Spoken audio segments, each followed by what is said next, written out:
The transport shuttle hummed with subdued energy as 12 Galvaran soldiers lounged in the cargo bay, their crystalline exoskeletons gleaming under the artificial lights. They were returning from a successful skirmish against a human outpost in the Proxima system, and the atmosphere was thick with the sweet scent of victory secretions. "Did you see how quickly they surrendered?" Kalex boasted, his secondary arms flexing in amusement. 3 plasma bursts, and they were calling for terms. Trooper Mira flicked her sensory antennae in agreement. "Humans are so fragile. I don't understand how they manage to expand across 5 star systems with bodies like that. No armor, no redundant organs, not even decent environmental adaptations." The soldiers had been fighting humans for nearly a decade in what the Galvaran High Command called a cleansing action rather than a war. Humans were considered little more than pests that had spread too far into territory the Galvarans had already claimed. Senior Officer Telox, the oldest among them, pulled out his data pad and scrolled through a collection of human legends he'd been gathering. "Listen to this one," he announced, mandibles clicking with barely contained laughter. A human mother lifted a ground transport weighing over 2,000 kilograms to save her offspring trapped beneath it. The cargo bay erupted in chittering laughter, several soldiers stomping their armored feet in amusement. "Impossible," Kalex declared. "Even our strongest warriors with mechanized assistance can barely manage that. These humans must think we're as stupid as they are soft." Telox swiped to another entry. "Here's another. A human survived falling from their orbital station, entering atmosphere, and crashing to the surface, with minimal injuries. Their bones shatter if you look at them too intensely," Mira said, wiping lubricating fluid from her compound eyes. "I've seen it myself. A single swipe of my claw and their limbs just break." "One more," Telox said, his voice quivering with mirth. "This report claims a human survived 3 days without water in a desert environment, while actively traveling over 30 kilometers to reach safety. Even the most stoic among them couldn't maintain composure at this absurdity." Their laughter grew so raucous that nobody noticed the cargo bay door sliding open. "Enjoying yourselves, soldiers?" The laughter cut off instantly. Every Galvaran snapped to attention, their crystalline bodies rigid in the presence of Commander Jorik, the most decorated war hero in the Galvaran fleet. His exoskeleton, once a brilliant blue, was now mottled with dark patches, battle scars where damaged crystal had regrown imperfectly. His left sensory stalk was completely missing, and 3 of his secondary arms had been replaced with mechanical prosthetics. "Commander Jorik," Telox exclaimed, performing a formal salute, "we didn't expect to be graced with your presence on this transport."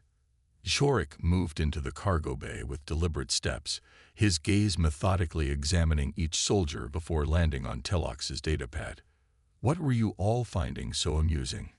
Kalex, emboldened by the recent victory, and perhaps too much celebratory neurostimulant, stepped forward. "Human myths, sir." Officer Telox was sharing the ridiculous stories they tell about themselves. "Would you like to hear one? They're quite entertaining." A strange expression crossed the commander's face, something the younger soldiers had never seen on a Galvaran before. It resembled what humans might call fear. "You find their tales amusing?" Jorik asked quietly, one mechanical arm unconsciously tracing the largest scar on his thorax. "Perhaps it's time you learned the truth about humans." The cargo bay fell silent. Not even an antennae twitched. "Sir?" Telox asked, his earlier confidence evaporating. "Follow me," Jorik ordered, turning toward his private quarters. "All of you. Now." The soldiers exchanged nervous glances as they filed out of the cargo bay. Telox's datapad remained behind, its screen still displaying the myths that suddenly didn't seem quite so funny. Commander Jorik's quarters were sparse by Galvaran standards. No crystalline growth sculptures or achievement holograms adorned the walls. Instead, the room contained only functional furniture and a large, secure terminal. The soldiers arranged themselves in a semicircle as Jorik activated the security protocols, sealing the room. What I'm about to share with you is classified at the highest level, Jorik said, his voice unnaturally flat. If High Command learns I've revealed this, we will all face dissolution. The soldiers shifted uncomfortably. Dissolution, the breaking down of a Galvaran's crystalline structure as punishment, was a fate worse than death. With all respect, Commander, Telox began carefully. If this information is restricted, perhaps there is good reason. The reason is fear, Officer Telox. Jorik interrupted. Fear of what would happen if our forces knew the truth about the enemy they face. The commander's primary claw tapped at the terminal. A holographic display materialized in the center of the room, projecting a date stamp from 27 cycles ago. I was a junior officer then, Jorik explained, his voice distant. My first independent command was to survey a remote human mining operation on their moon called Titan. We were told humans were weak, technologically inferior, and easily dispatched if they became problematic. The hologram displayed a desolate, icy landscape with scattered structures, a primitive human outpost. Our mission was simple: observe, gather intelligence, and leave undetected.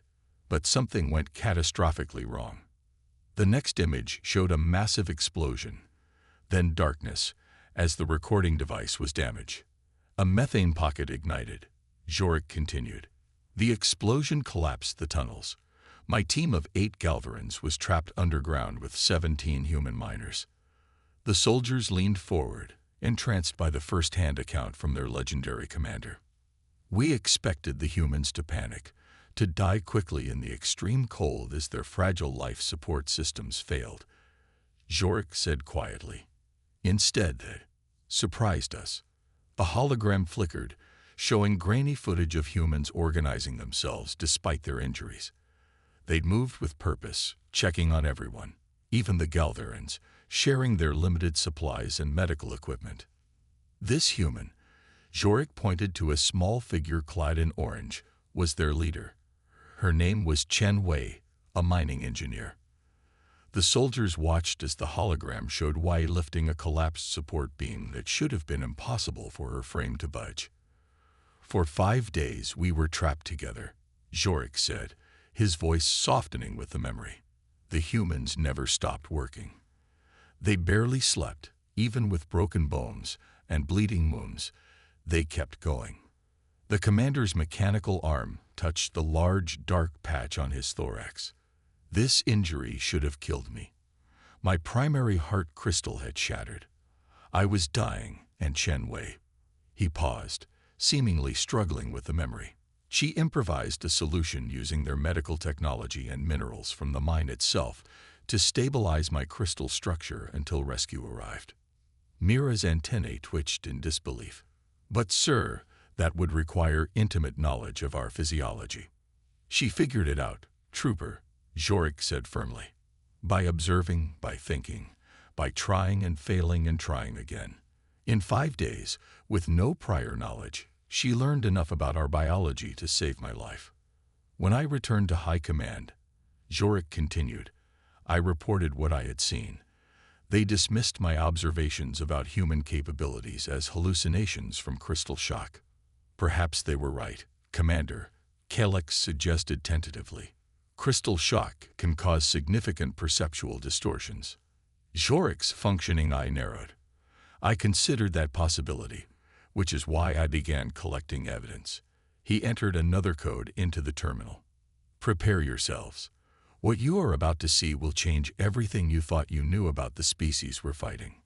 The holographic display shifted, showing a series of classified battle recordings, medical reports, and prisoner studies. The first video showed a lone human soldier holding a mountain pass against a Galvaran squad. The human had sustained multiple plasma burns, wounds that should have been instantly fatal, yet continued fighting, protecting civilians evacuating behind them. This human took 7 direct hits, Jorik said, any one of which should have killed them instantly according to our biological understanding. The next file displayed detailed anatomical scans of human bodies. Humans have backup systems we never accounted for, the commander explained, highlighting different areas. When their primary systems begin to fail, their bodies can redirect resources, prioritize critical functions, and operate far longer than our science predicted possible. Another video played showing a human prisoner breaking restraints designed for creatures 3 times stronger. We've consistently underestimated their physical capabilities, Jorik continued. In moments of extreme need, what they call an adrenaline response, humans can exceed their normal limitations by factors we still don't fully understand. But Commander, Telox interjected, if humans are so formidable, why do we keep defeating them? Numbers and technology. For now, Jorik answered grimly. We attacked before they were fully prepared, with overwhelming force. But have you noticed that each victory comes at a higher cost? The soldiers exchanged uneasy glances. Their recent victory had indeed cost them nearly a third of their battalion. High Command doesn't want you to know that humans are adapting faster than any species we've encountered, Jorik said, displaying a timeline of human weapons development. With each engagement, their technology evolved, becoming increasingly effective against Galvaran biology and tactics. The myths you laughed at, Jorik said, his voice hardening. High Command actively encourages those stories. They want you to underestimate humans, to maintain your confidence, but most of those myths have documented evidence behind them. But sir, Kalex protested, no creature could survive in vacuum without protection, or lift weights many times their body mass. Not under normal circumstances, Jorik agreed. But humans have something we're only beginning to understand. When facing extinction, when protecting others of their kind, they can accomplish things that defy our understanding of biological limitations. The commander shut down the holographic display and faced his soldiers directly. I'm telling you this because we've received new orders. Tomorrow, we deploy to Earth itself, the human homeworld. This won't be another skirmish against an outpost. This will be different. His mechanical arms flexed tensely. And if you continue to believe the comfortable lies about human weakness, none of you will return. The soldiers sat in stunned silence, their earlier mirth completely forgotten as they contemplated the commander's words and the evidence they had witnessed. Dismissed, Jorik said finally. Rest well. Tomorrow, you'll need every advantage you can get. As the soldiers filed out, Telox lingered behind. Commander, he asked hesitantly, the human who saved you. Chen Wei. What happened to her? Jorik's remaining antennae drooped slightly. High Command sent a cleansing unit to Titan after our rescue. There were no survivors. Then why are you telling us this? Why risk dissolution to defend a species we're ordered to eradicate? Jorik turned to face his status monitor, where a small orange crystal hung, a memento Telox had never noticed before. Because, Officer Telox, some debts transcend species. The commander's voice carried an emotion the Galvarans had no name for, but that humans called gratitude. Now go prepare your squad.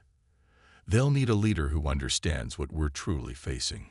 The Galvaran assault craft pierced Earth's atmosphere like crystalline daggers, their hulls heating to a brilliant blue as they descended. Inside the lead ship, Officer Telox reviewed the battle plan with his squad for the 6th time. Remember what Commander Jorik showed us, he insisted, noting the skepticism still evident in some of his soldiers' postures. Do not engage humans in close combat unless absolutely necessary. Maintain distance and rely on ranged weapons. Trooper Kalex flexed his primary claws dismissively. With respect, officer, I've killed 17 humans in direct combat. They'd break easily enough. Those were colonists and miners. Telox countered sharply. These are Earth Defense Force soldiers, specifically trained to fight our kind. The ship shuddered as it approached the landing zone, a sprawling human military complex in a region the humans called Colorado. Intelligence indicated it housed one of Earth's primary research facilities, developing anti-Galvaran weapons technology. Planetfall in 2 minutes, the ship's AI announced. Detecting minimal resistance, human defenses appear unprepared for our arrival. Tlox felt his gastric sac constrict with unease. After Commander Zoric's briefing, unprepared was the last thing he expected from humans. Something felt wrong. Mira, run a deep scan of the complex, he ordered. Check for unusual energy signatures or subterranean anomalies. Mira manipulated the sensor controls, her antennae twitching as data flowed through her neural receptors. Nothing unusual, officer. Standard human power signatures, approximately 200 life forms detected. Their defensive systems are at minimal capacity. Too easy, Tlox muttered, but there was no time for further analysis as the ship touched down with a metallic screech. Disembark and secure the landing zone, he commanded, leading his squad down the deployment ramp. They emerged onto a flat expanse of concrete, what humans called a landing pad, with the research facility visible approximately half a kilometer away. The air was thin compared to Galvaran standards, the gravity slightly weaker, and the sun uncomfortably bright. Forward formation, Tlox ordered, and his soldiers arranged themselves in a practiced diamond pattern, weapons charged and ready. They had advanced only 100 meters when the ground beneath them shuddered. Seismic activity, Calyx questioned, secondary arms adjusting his balance. Mira's sensor pods rotated wildly.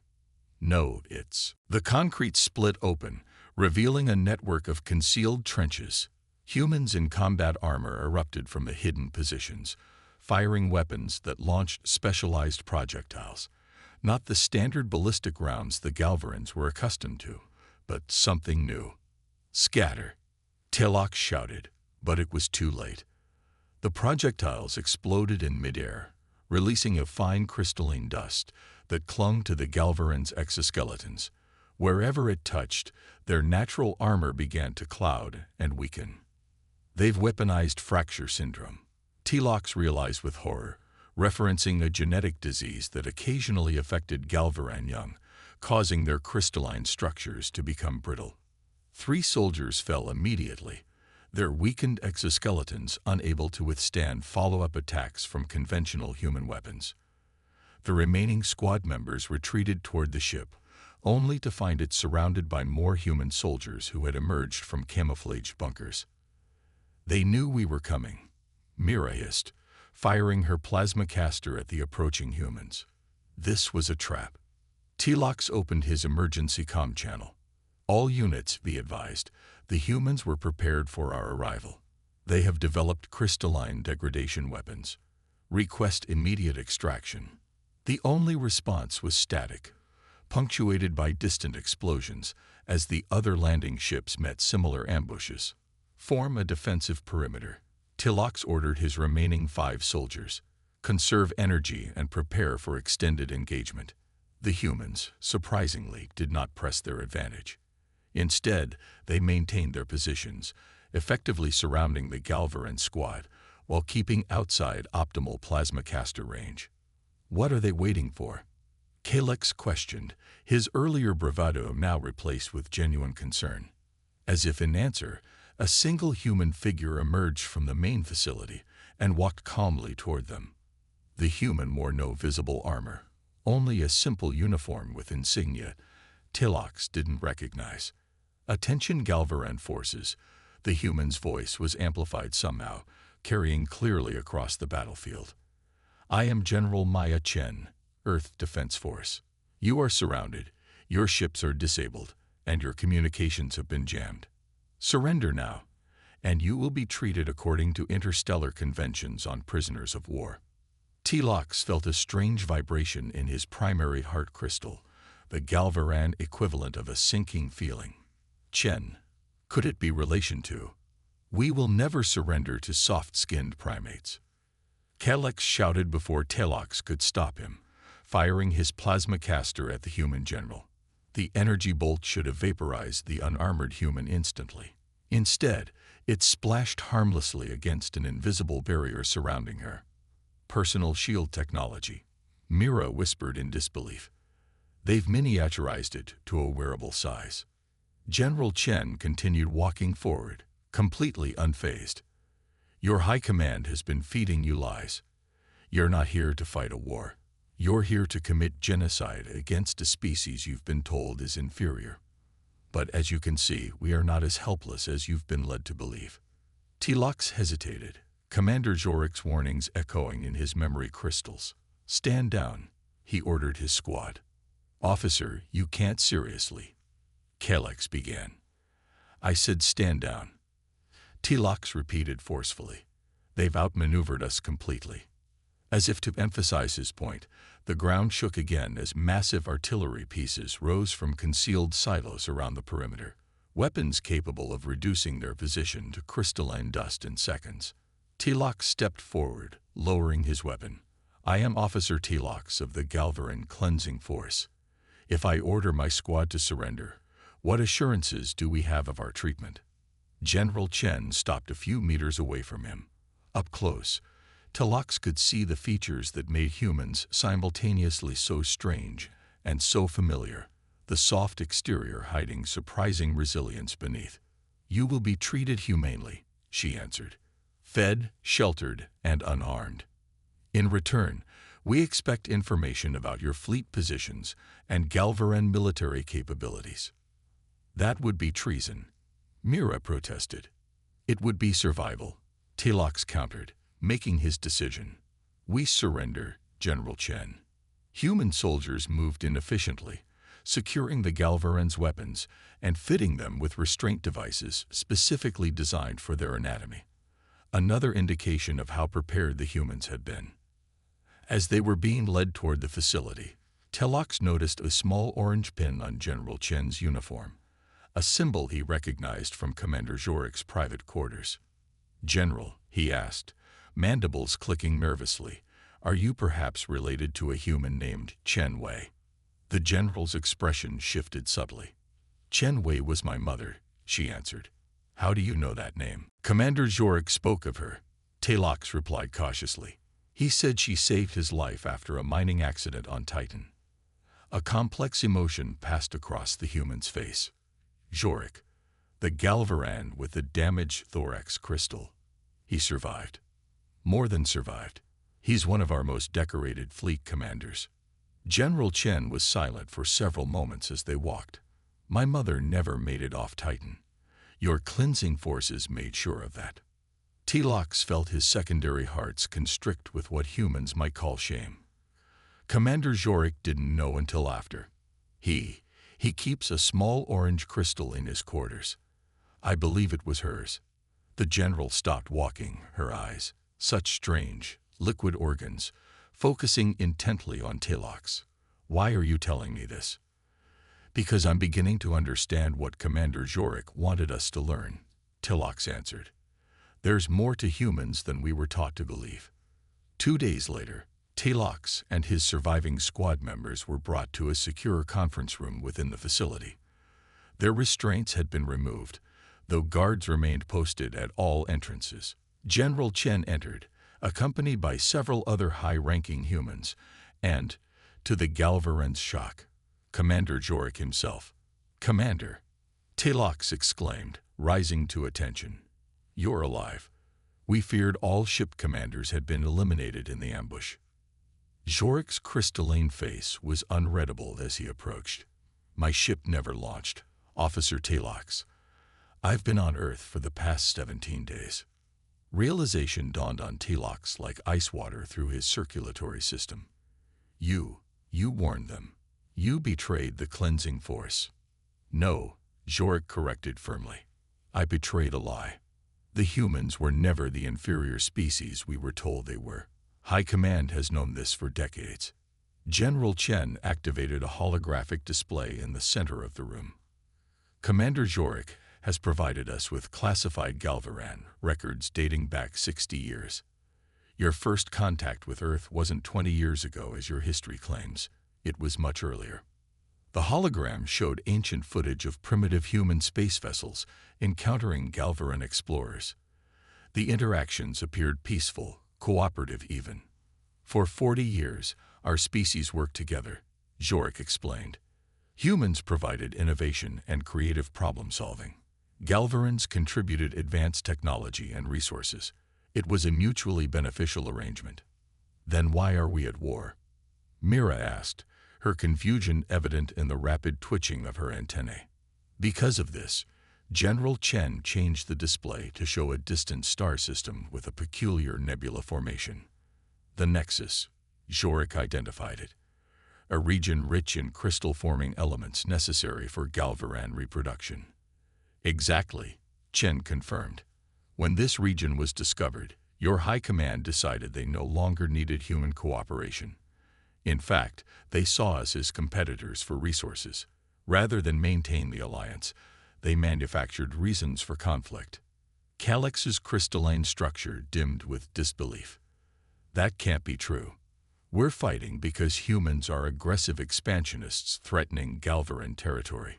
Is that why all evidence of our previous cooperation was erased from your historical records? Chen challenged. Why generations of Galvarans have been taught that humans are weak, inferior beings worthy only of extermination. The room fell silent as the implications sank in. Everything they had been raised to believe about humans, about their own society's righteousness, was being called into question. What happens now? Telox finally asked. Commander Zhorik stepped forward. Now you have a choice, officer. All of you do. Continue believing the lies you've been told, or help us end this unnecessary war. The Galvaran Armada is still approaching Earth, General Chen added. Within 3 days, they'll be in range to begin planetary bombardment. Millions will die on both sides. Unless, Zhorik continued, we can convince them to stand down. I've already made contact with commanders who trust me, who have had their own experiences with humans that made them question our mission. But we need more voices, more evidence. Telox looked at his squad members, seeing the same conflict in their postures that he felt internally.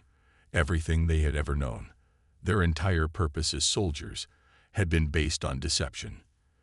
Those myths we laughed at, he said slowly, the stories of human strength and resilience that seemed so absurd. They weren't exaggerations, were they? No, Zhorik confirmed. If anything, they were understated. Humans can be remarkably unremarkable most of the time, but when truly tested, they're capable of feats that our science still struggles to explain. Telox made his decision, rising to his full height. I will help you, Commander. Not for humans, but for truth. Our species deserves better than to be manipulated into genocide for resources. One by one, the other squad members indicated their agreement, even the previously skeptical Calyx. There's something you should know, Commander, Telox added, turning to General Chen. When we were captured, I recognized the orange symbol on the general's uniform. It's the same as the crystal you keep in your quarters. Zhorik's functional eye widened as he looked at Chen with new understanding. Chen Wei was my mother, the general said quietly. She spoke often about the Galvaran officers she saved on Titan. She believed until her final transmission that peaceful cooperation between our species was possible. When I learned of the cleansing operation on Titan, Zhorik's voice carried an emotion rarely expressed by Galvarans. I knew Chen Wei would have died. But I kept this. He removed the small orange crystal from a compartment in his prosthetic arm to remind me of what could have been, what might still be possible. General Chen tentatively reached out, taking the crystal. This was her emergency beacon. She activated it before the end, hoping someone would come. The human's eyes glistened with moisture, a strange biological response that Telox now understood signified deep emotional processing. I came too late, Zhorik said, but perhaps not too late for both our species. 3 days later, Telox stood on the observation deck of the Earth orbital defense platform, watching as the massive Galvaran Armada held position just beyond weapons range. The communication channel was open, Commander Zhorik's voice clear as he addressed the High Command. The evidence has been transmitted to all ships in the fleet, the commander was saying. Undoctored historical records, proof of the early cooperation between our species, and the real reason this war was engineered. Beside Telox, General Chen monitored the fleet's positions, ready to order defensive measures if necessary. But the Galvaran ships remained stationary, their commanders presumably reviewing the damning evidence Jorik and his growing coalition of truth-seekers had provided. "Do you think they'll stand down?" Mira asked, her crystalline structure pulsing with anxiety. "They must," Tilox answered. "The alternative is mutual destruction. Humans aren't the weak, easy targets we were led to believe. They're tenacious, adaptable, and remarkably resourceful. I've learned it firsthand," Kalex admitted ruefully, his repaired claw still bearing the scars from his brief combat with human soldiers. "Did you know they developed those crystal-degrading weapons in less than a year? Their scientists reversed engineered it from studying injured Galvarans." The main view screen flickered as a new transmission came through. The wrinkled, multifaceted face of the Galvaran Supreme Commander filled the display. "Commander Jorik," the ancient Galvaran's voice rumbled with barely contained rage. "Your treason will not go unpunished. You have betrayed your species for these primitives." "With respect, Supreme Commander," Jorik replied steadily, "I have not betrayed my species. I've sought to save it from the true betrayal. Leaders who would send us to die for a lie." An uncomfortable silence stretched across the communication channel. Then, unexpectedly, another Galvaran commander's signal joined the transmission. "I have reviewed the evidence," the new voice stated. "Commander Zorik's historical records match fragments I discovered in ancient archives. I too question the sudden shift from cooperation to conflict." Another signal joined, then another. Soon, nearly half the fleet commanders had indicated their support for Jorik's position. The Supreme Commander's crystalline face darkened ominously. "So be it. Those loyal to the Galvaran Dominion, prepare to fire on the traitors and the human defenses." The observation deck erupted in activity as sensors detected power surges from several Galvaran vessels. But before they could fire, the ships supporting Jorik moved to intercept, creating a protective barrier between Earth and the hostile forces. "The civil conflict I feared," Jorik said quietly. Tilox watched in a mixture of horror and hope as the Galvaran fleet divided itself, nearly 60% of the ships aligning with Jorik's position, protecting Earth while blocking the others' firing solutions. "Supreme Commander," General Chen suddenly addressed the Galvaran leader, "before you commit your remaining forces to this battle, there's something you should see." She nodded to a human operator who transmitted a new data package to all Galvaran vessels. "What is this?" the Supreme Commander demanded. "Proof that we've been developing more than crystal-degrading weapons," Chen answered. "This is schematics for a new propulsion system that could reach the crystal nexus in half the time currently possible, along with mining techniques that would yield 3 times the resources without depleting the region." Tilox's antennae vibrated with surprise.